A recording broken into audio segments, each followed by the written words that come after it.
Bonjour, deuxième test du GoFind 60.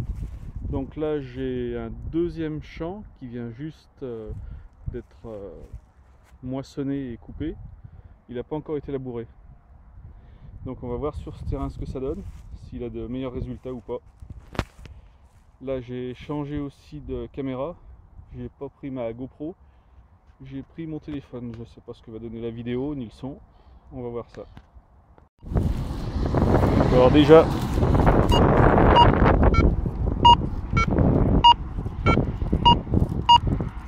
un signal. Donc quand on est vraiment à terre, il détecte. On va regarder maintenant ce qu'il peut y avoir là-dessous.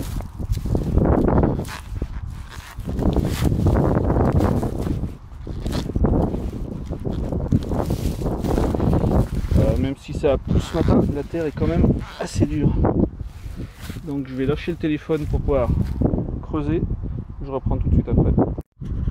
Bon, en fait, un petit bout d'alu en surface. Mais bon, il a détecté ça, on va dire à 5-6 cm. Donc il est pas trop mauvais, mais il faut vraiment être à ras du sol. Et à mon avis, niveau profondeur, une dizaine de centimètres, pas bien plus. Enfin, sur des petites pièces comme ça, ou des petites cochonneries, on va dire comme ça. Après, j'ai encore pas fait de pièces dans ce champ et je viens juste de le commencer. Donc on va continuer. Si je trouve autre chose, je remets la vidéo. Donc voilà, bilan de la sortie, pas mal d'alu. Au niveau profondeur, jamais au-delà de 10 cm. Donc c'est un peu dommage qu'on ne puisse pas mettre la sensibilité au maxi. Mais je répète, sensibilité au maxi, il devient fou, il se met à sonner dans tous les sens. Donc je suis obligé d'enlever un cran. Et en enlevant un cran, maxi 10 cm. Après, est-ce qu'il y a quelque chose au-dessous? Je testerai avec le Deus. Mais pour lui, c'est le grand maximum. Au niveau de la discrimination, donc en tout métaux, il y a beaucoup de ferreux dans ce spray. Dès que j'enlève le métal, il discrimine relativement bien, à part sur les gros ferreux, mais comme la plupart des détecteurs. Sinon, quoi d'autre? Les lignes de tension, ça, il aime vraiment pas du tout.